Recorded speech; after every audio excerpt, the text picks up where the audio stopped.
Welcome to Southwest Yard and Garden. I'm John White. Today's segment on Let's Get Growing, we're going to be looking at the garden of Jan Bryden, and we've been following this garden for the past several months. And so we're going to give you a monthly update of what's been going on here in the garden. And with me is Jan. And Jan, tell us a little bit about what's been going on in the garden this month. Okay. Well, this is the end of the cool season garden. I'm picking peas here. We've pretty much been able to every day pick enough for a nice stir fry or a side vegetable. Sounds good. They've been really, really nice. We're finished with the spinach, and the Swiss chard is over here. That's had one cutting, and it's getting ready for a second cutting. That's doing quite well. And of course, we've been harvesting lettuce every day, and it's just now getting ready to bolt. It's just about finished. Yeah, you got plenty of lettuce. Looks like we got a lot of other things going on here. Well, these are the cucumbers, and they're starting to climb on the trellis. Okay. And then we have the zucchini. The zucchini's taken off. Summer squash. So there's some little baby plants or little baby zucchinis in here that I think in probably just 2 or 3 days these will be ready to pick. Yeah, they're doing quite well. And then our tomatoes. And the tomatoes are doing well too. We've got a good crop right there. So yes, we do. We have quite a few just on this one plant. We just want to keep those tomato shoots pushed into the cage. Don't let them get outside the cage too much because they're hard to get back in, but that cage will help to keep them in better shape and with the humidity and everything. Okay. The green beans are really growing, but they're quite yellow, John.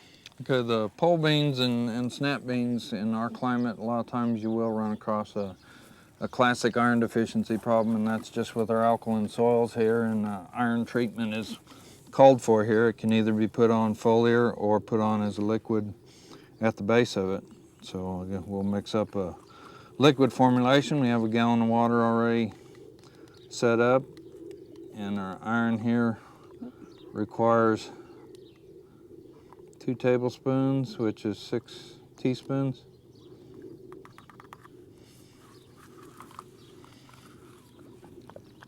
Kind of mix it up, and then we'll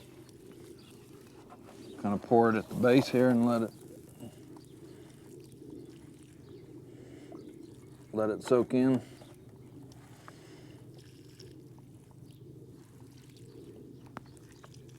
Is it a good idea to put that on the leaves as well?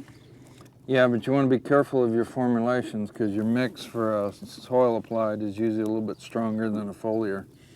So you want to be careful about not using the ground mix on the leaves too much.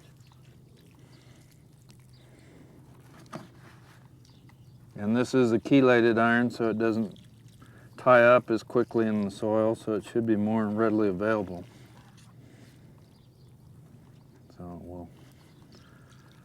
And then we'll go around and do that to all the beans, and hopefully that'll green them up by next time. Great. I see our corn has grown quite a bit from last time, and one thing we do want to mention about corn, since it is a grass crop, that it does need a lot of nitrogen, so it really likes to have the fertilizer put to it, and if you don't keep it well fertilized, it's going to end up being heading out real short. So you want to get some height on it so that you get multiple ears on each stalk. So would that be to use the fertilizer that you use on the grass? You want something that's a little bit higher nitrogen, and really kind of pump it along. So every 2 or 3 weeks, give it a little shot of nitrogen and keep the growth on it. The corn over on the end there, you can kind of see is a little bit shorter, and that's probably a relation with the water. I think it's a water problem. So it probably needs a little bit more water on that side, but again, even fertilization, and the corn is planted in a block so that when it starts tasseling, hopefully we'll get good pollination in here. Okay, let's go over and take a look at the fruit orchard.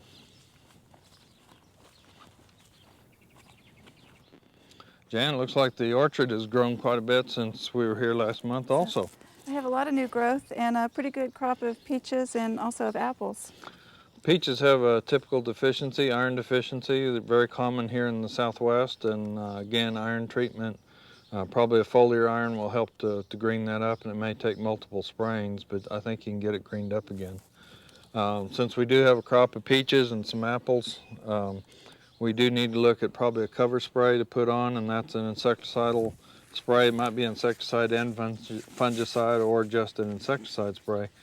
But we do have a couple different treatments. There's insecticidal soap for the organic gardeners, as well as malathion for some of the gardeners that might want to use a non-organic approach. Aphids can be controlled with both of the products. Peach twig borer, which is on the peaches here, is probably better controlled with the malathion.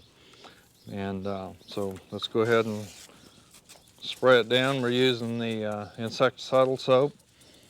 So this is a material that will help to coat insect eggs that might be on it. The codling moth will fly in on the apples, lay the egg on the fruit, and egg hatches and the little larvae burrows into the apple. So you have to kind of get the product on a little bit ahead of time. You can use pheromone traps to monitor the moth flight, and then aphids, this will just help coat some of the aphids. So okay, that looks good. All right, Jan, we're going to take a quick pause, and then we'll be right back with Let's Get Growing. And in the second segment, we're going to be looking at Jan's yard, prescribing a fertilizer program for the yard, and then also looking at her roses and do a little pruning on the climbing roses.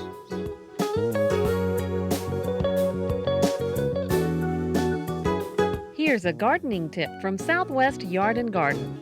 Applying mulch to your garden helps to prevent weeds and conserves water.